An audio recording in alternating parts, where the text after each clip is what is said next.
Takutin Mo Ako, the podcast.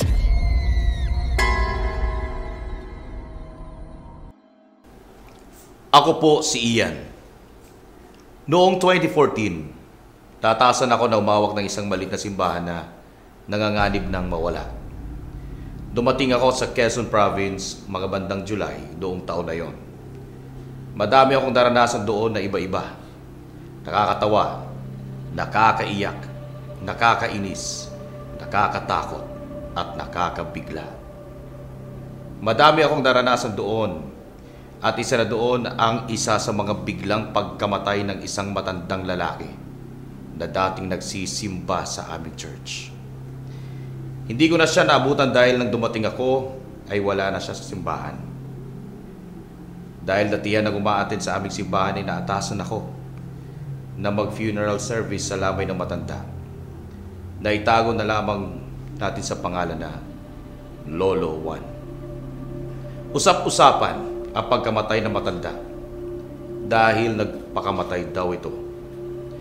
Nabulag na daw kasi ito at isang beses nang sinubukang uminom ng lason pero na-revive lang.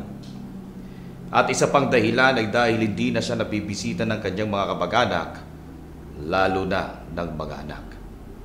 Nitong huli nga lang, natuluyan na ang pagpapakamatay ng matandang lalaki na si Lolo Juan gamit ang itak.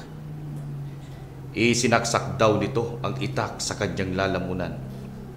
Pero may usap-usapan, si Lolo Juan daw ay hindi nagpakamatay, kundi pinatay.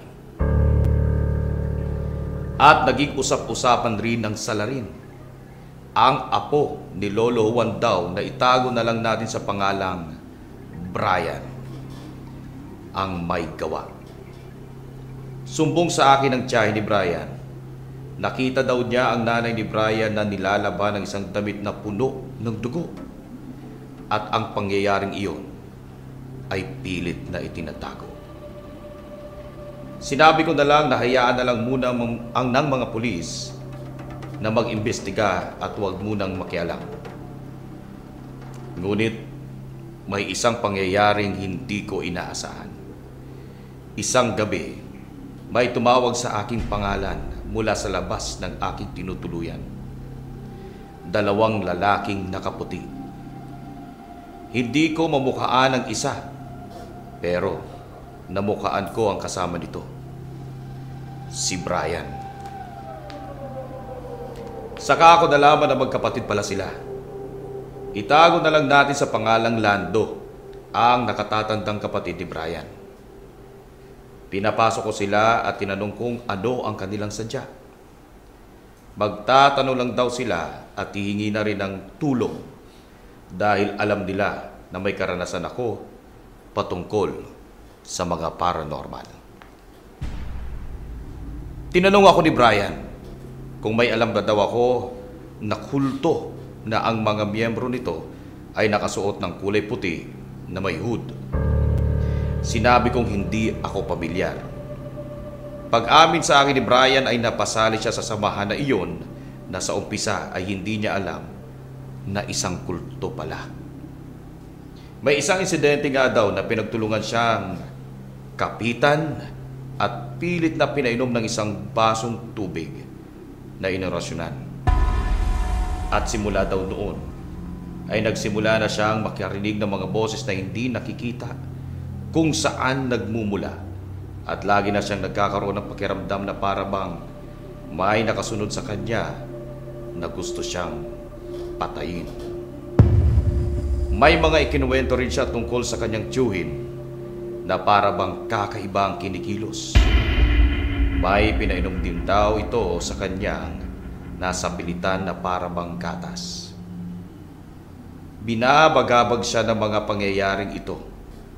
Kaya sila lumapit sa akin. Ipinagdasal ko sila at binili na maging mahinahon bago umalis. Isang araw, nilapitan ako ng isang kasamahan ko sa ministry at sinabing sinasapian daw si Brian. Paanong nasabing sinasapian? May mga sintomas ba? Umiikot ba ang leeg? Lumulutang ba? Pagtatanong ko. Ganon pa man, pinuntahan namin si Brian sa kanyang bahay. Nang makarating kami sa bahay, naabutan namin at takot na takot ang mga kapatid nito at ang mga magulang. Sinabi nila sa amin na pinatay ni Brian ang alagang aso ng kapitbahay. Nakita ko si Brian sa di kalayuan at nilapitan ko siya. Kinumusta ko siya. Pero nakita ko nanlisik ang kanyang mga mata. At mas lalo pa akong nakalapit sa kanya ay naramdaman ko ang aura niya na sobrang init. Nang inakbayan ko siya ay halos mapasok ako sa sobrang init ng kanyang balat. Ngayon lang ako nakaranas ng ganito. Umupo kami pareho at ipinakita sa kanya ang dala kong Biblia. Hindi naman siya umiimik. Inuutusan ko siyang ilapat ng kanyang kamay sa banal na libro. At unti-unting nawala ang panlilisik ng kanyang mga mata at ang init ng kanyang katawan. Tinanong ko si Brian kung ano ang nangyari. Ganon pa rin ang sagot niya. Mas natatakot na daw siya ngayon dahil patuloy pa rin niyang naririnig ang mga boses at hinahabol pa rin daw siya ng mga taong nakaputi na gusto daw siyang patayin. Pilit naman daw niya itong nilalaban pero hindi nawawala. Pinayuhan ko siya huwag matakot at manalig sa mga magagawa ng nasa itaas. Ginawa ko ang lahat para tulungan si Brian hanggang sa bumalik na ako ng Maynila dahil tapos na ang tungkulin ko sa lugar na iyon. Ngunit isang masamang balita ang nakarating sa akin. Nakulong daw si Brian sa kasong arson. 6 na bahay daw ang sinunog nito. Buti na lang at walang nasawi at naapula naman ang apoy. Kinontak ako ng mga magulang ni Brian bilang isang paranormal expert. Pinayuhan ko na lang sila na ang unang pwede nilang gawin ay ipag-drug test si Brian. At kung mag-negative, ay ipakonsulta sa isang psychiatrist. At kung mag-negative pa rin, ay dito na maaaring lumapit sa isang tao ng simbahan o leader ng isang relihiyon. Sumang-ayon naman sila. Ilang taon pa ang lumipas, wala na akong naging balita kay Brian. Hindi ako makapagsalita kung ano nga ba ang tunay nang nangyari sa kanya. Pero isa ang sigurado ko. Biktima si Brian. Biktima si Brian ng maraming bagay na nakapagpabago sa kanyang buhay at pag-iisip. Takutin Mo Ako, the podcast.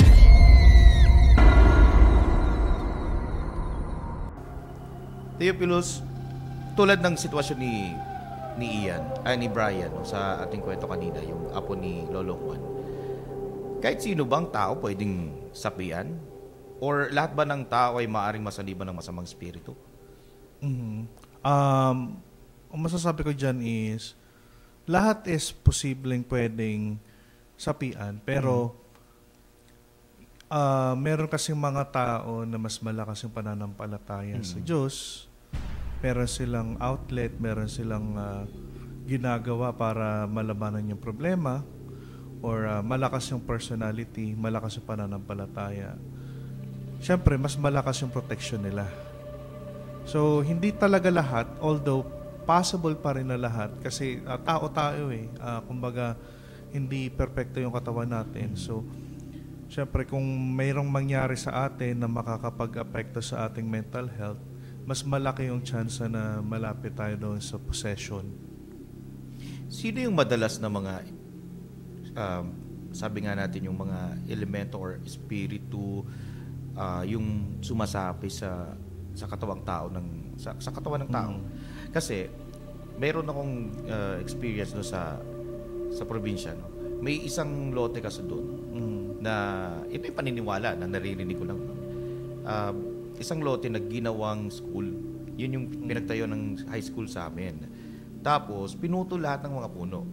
Tapos, may nagalit daw yung mga nakatira doon, mga espiritu, mga duwende, mga elemento. Tapos, nung binuksan yung school, nagkaroon ng estudyante, hindi bababa sa 5, sinapian daw, di umano ng duwende or ng ibang espiritu. Kasi, yun yung naririnig ko na parang nagalit daw. Bakit nyo sinira yung mga bahay namin, tahanan namin. So, paano mo malalaman na ito ay ganitong elemento, espiritu ba to? Ano yung pagkakaiba para malaman kung ano bang sumapi sa kanya? So, mga nilalang na hindi nakikita na mayroong kakayahan na makaapekto sa isang tao, sabihin na natin yung sasaniban, sasapian, yung mga spirito, kasi ang mga spirito is may free will sila, may will sila, nakakapag-isip sila, nakakaapekto sila ng tao. Nagiging yung parang mas general yung term sa mga spirito kasi pagdating sa simbahan, ang tawag sa kanila is mga demonic spirit. Pero kung sa Pilipino pa yan, maraming klase ng demonic spirit. Nandyan yung mga kapre, duwende, yung mga tikbalang, nuno sa punso. Ito ay ideally, mga spirito. So, sila yung may kakayahan na talagang makaapekto sa mga tao. So, doon sa experience ng mga estudyante sa school ninyo, pwede talaga siyang possession, pero syempre marami rin tayong dapat isipin, i-consider bago masabing possession talaga siya. May mga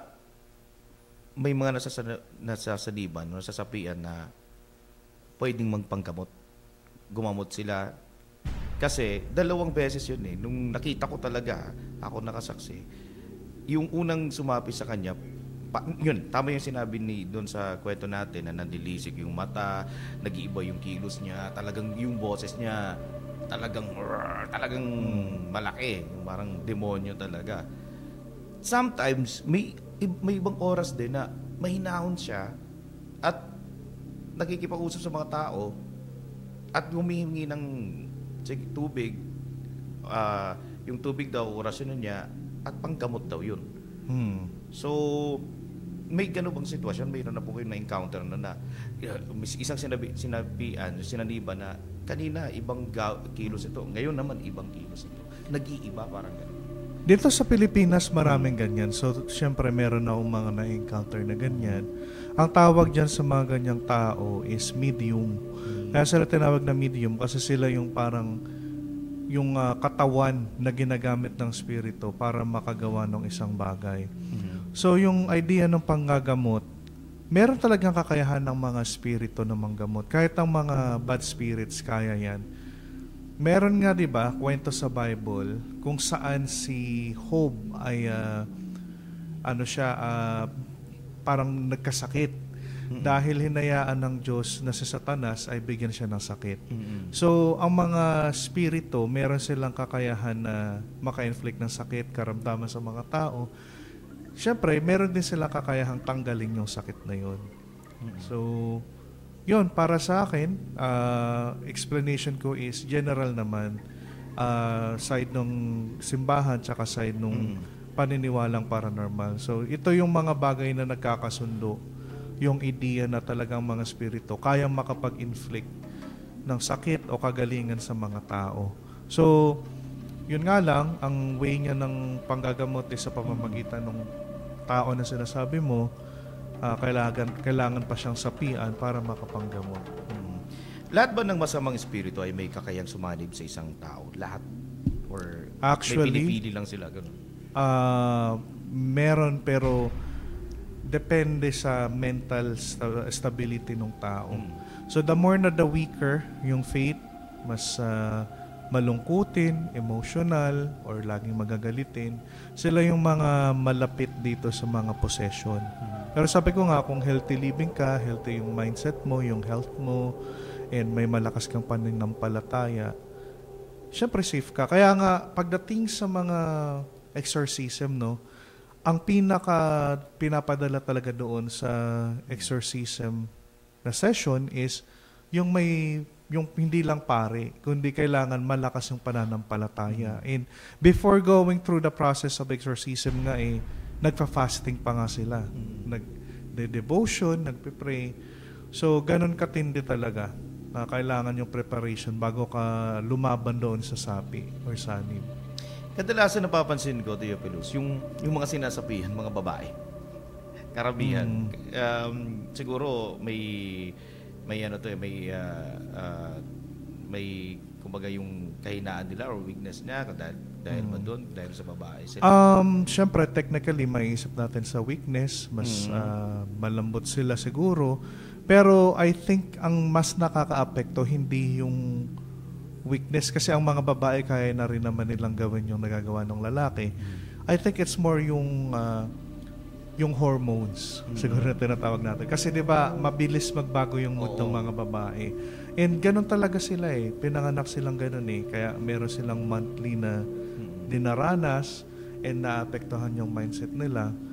Siguro kaya mas mabilis silang maapektuhan dahil unstable nga yung emotion and yung way nila ng thinking dahil doon sa mga hormones na yun. Siguro kaya ganun. Yung kwento ni Ian tungkol kay Brian yung sa mga kulto, malaki ba yung impluwensya doon para gawin niya? Malaking factor yun. Malaking factor ba yun na gawin niya tungkol sa yung pagpatay di umano sa kanyang tatay at saka yung aso? Ang nakikita ko sa story ni Brian, kung akong tatanungin, it still requires proper investigation. So, syempre, meron ding ginagawang investigasyon yung mga police. Yung mga police is, meron ding findings yan. Hindi naman din natin pwedeng kunin basta-basta kasi ito ay mga personal, private information. Pero kung ano yung findings ng police, syempre yun yung i-consider natin. Pwede kasing possible na yung experience ni Brian is talagang mental psychosis, baka naman talaga meron siyang mental condition, baka namana niya, or possible din apekto nung yung mga bawal na gamot. Kasi meron ding napainom sa kanya yung tito niya, yung description. So, syempre, kailangan ng proper diagnosis. Kaya tama yung sinabi ni Ian na ipa-drug test muna and then after that, pag walang bawal na gamot na involved, negative, gamitan ng ipa-psychiatrist or titignan kung may mental issues. Pag wala, saka na ilalapit doon sa mga religious leaders. Pero kasi yung kwento rin ni Ian doon kay Brian is meron ding sintomas talaga na pwede ring sinapian. Kasi may 4 na levels kasi ang possession. Ang first level is infestation. Ang infestation is more on experiences sa labas nung taong nakakaranas nito. Halimbawa, dito sa room na to, na lagi akong nakakarinig ng footsteps, kumakatok, or mga balagbag, or parang may mga nakikita na ako. Yung may bigla na lang dadaan. Yan yung unang part ng possession Yan yung unang symptoms. Ano yun ulit? Infestation. Second is oppression. Dahil doon sa mga experience na yun, apparently, lagi nang nangyayari, yung mga kalabog, hindi ka na makatulog masyado, apektado na yung mental health mo, nagiging seryoso na yung mga pangyayari. So, kumbaga level 2 na siya. And yung level 3 naman is yung oppression. Apektado na yung mental health na parang nagbabago na yung ugali. No, yung parang nag-start na siya na parang may sintomas na rin ng mga mental issues. And syempre yung panghuling-huli, yun yung possession. Nandiyan na yung mga sintomas katulad nung pagpapalutang ng mga gamit, umiikot yung ulo, nagbebenda-benda yung katawan, hindi kaya ng 10 tao na may sobrang lakas, yung boses nagbabago, yung mata nanlilisik, namumula. ganon. May pagbabago doon sa physical attributes ng tao. Which is somehow parang nakay Brian na rin. Nagbabago yung temperature ng katawan, sobrang init, tapos nakapatay pa siya ng hayop, no? So, meron ding sintomas din talaga. Paano ba natin malalaman or madidistinguish kung yung isang tao ay mentally ill or sinasabi iba na talaga? Liban doon sa sinabi mong, kasi di ba pag nandun ka na mismo sa sitwasyon na yon, alam mo na kaagad, may sinaniban yan. Hindi, sabi natin may saya dyan or something na gano'n. Ang unang-unang i-consider dyan is, syempre, ang makakapagsabi lang na may mentally illness yung isang tao is yung mga eksperto, mga professional. Wala tayo kasing karapatan na mag-label na ito bipolar to, ito may sintomas siya ng certain mental illness. Mas magandang ilapit natin sa psychiatry, sa mga professional sa pag-iisip. Pero somehow kung isipin natin, medyo may pagkakaparehas din yung mga sinasapian. Pero ang pinaka nakikita ko dito is yung sintomas. Hanapin mo yung sintomas. Kung ito bang taong to, hindi naman ganun kalakasan, pero hindi kaya ng 10 tao. Nagbabago yung boses na hindi naman ganun yung boses niya. Umiikot yung ulo. Siyempre, hindi na normal yun, di ba? Mental illness pa ba yun? Lumulutang na, di ba? Yung may mga ganun, di ba? So, yun. Pero siyempre, ang pinaka makakapag-label din dyan ng possession ay yung simbahang Katolika. Kasi meron silang specific na school for exorcism. Na hindi lang ito mga school for exorcism. Hindi to putyo-putyo lang. Kasi ang nagtuturo talaga nito is galing sa Roma, sa Rome. Yung sentro ng simbahang Katolika. Recently nga, itong si Pope Francis, no? Yung lugar na kung saan nandoon si Lolo Kiko. Yun yung mga nagtuturo nung processes paano mag-exorcise. So, ang meron lang karapatang magsabi na possessed is yung mga pari rin na nakapag-aral ng exorcism. May basbas ng Roma. Madalas ba na delikado talaga to pag naka-encounter ka ng sinasarapian o sinasaniban talaga? Oo naman. Kailangan naman. mong gawin kung hindi ka naman exorcist? Talagang delikado ito kasi hindi lang makakapanakit ng kapwa, yung sarili nila, ganun din, nasasaktan din ng sarili nila. So, kung halimbawa, katulad ko na isang paranormal investigator na nakapag-encounter ng ganito, gagawin ko yung procedures na dapat kong gawin by identifying kung may sintomas ba or kung wala. Kung nakita ko na may advanced na sintomas nung possession, saka ko i-refer sa talagang dapat. Pwede mo bang i-share sa amin, Theophilus, yung mga sinabi mo nga yung mga procedures? Kasi sinare mo yung ano ba yung sintomas, yung kung talagang ito ay talagang sanib. Ngayon naman yung parang first aid, yung makikita mo talaga sa kanila. So ako, meron akong experience before na nung I was in college na nag-start pa lang ako sa paranormal. Meron akong ka-choir before sa simbahan na suddenly sinapian daw kasi pagdating ko doon sa bahay na parang pinupuntahan namin na parang doon kami nagbabanding, biglang may commotion. Nagwawala itong ka-choir ko, choir mate ko. And then, ang ginagawa niya ay sumisigaw siya, umiiyak, nagwawala, pero hindi siya nagbabasag ng gamit. Parang sumisigaw lang siya and nag-acting up ng something. So, tiningnan ko siya and hinanap ko yung sintomas. Kung siya ay talagang sinasapian, hindi niya iisipin na yung kung ano yung mahalagang gamit sa hindi. Naghahagis siya ng gamit pero hindi siya nagbabasag ng mga mamahaling gamit. So, diba? May pinipili siya. May pinipili. Siyempre siguro iniisip niya is may babayaran niya, no? So, although umiiyak na yung mga ka-choir namin and then yung mismong conductor namin is nanginginig na sa takot, nagbabasa ng Bible. Ako naman is nakaganon lang. So ako yung pinakakalmado sa lahat. Sila is nagwawala na.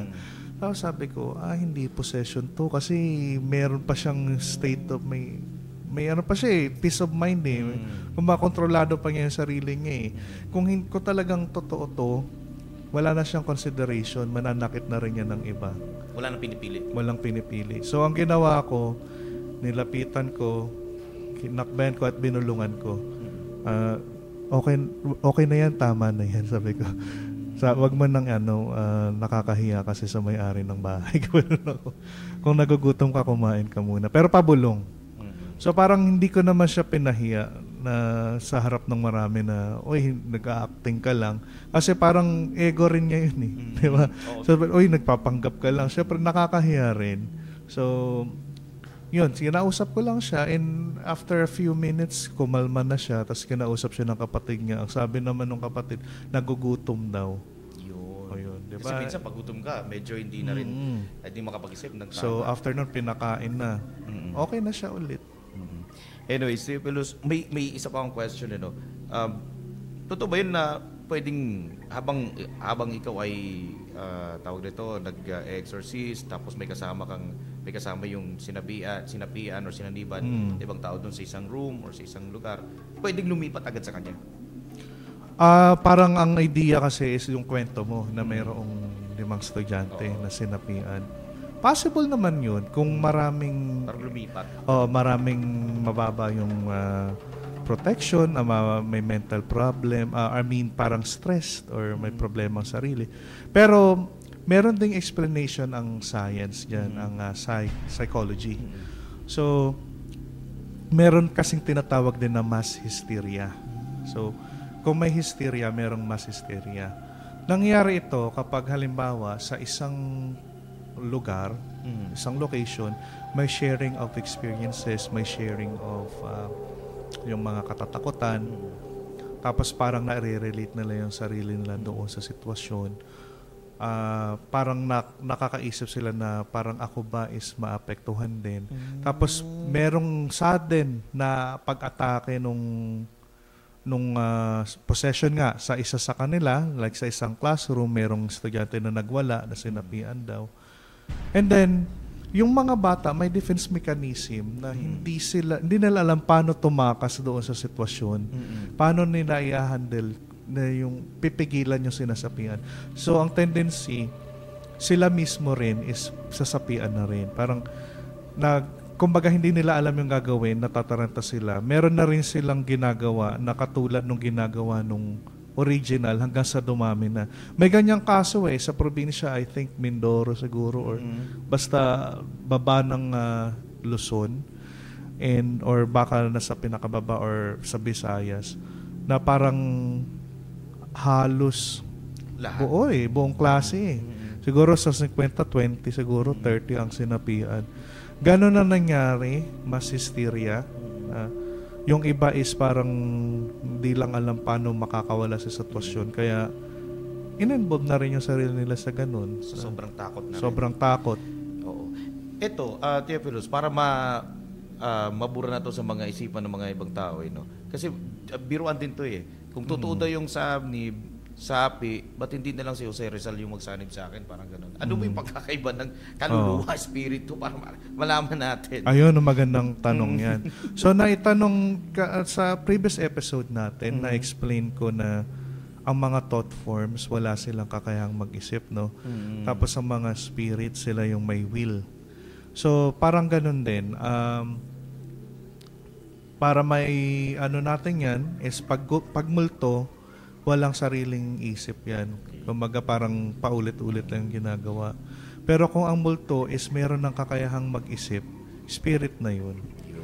Oo. Alam na natin dapat yun pala yung pagkakaiba. Anyway, sa kwento naman ni Brian, tama naman sinabi ng letter sender natin si Ian. So hihintayin pa lang natin kung ano yung magiging result, kung negative or sana naging maayos din kasi wala nang balita si Ian kay Brian ngayon sana nasolusyonan na ito, okay na ngayon si Brian. Anyways, Theophilus, maraming salamat sa ngayong episode. Marami pa tayong pag-uusapan.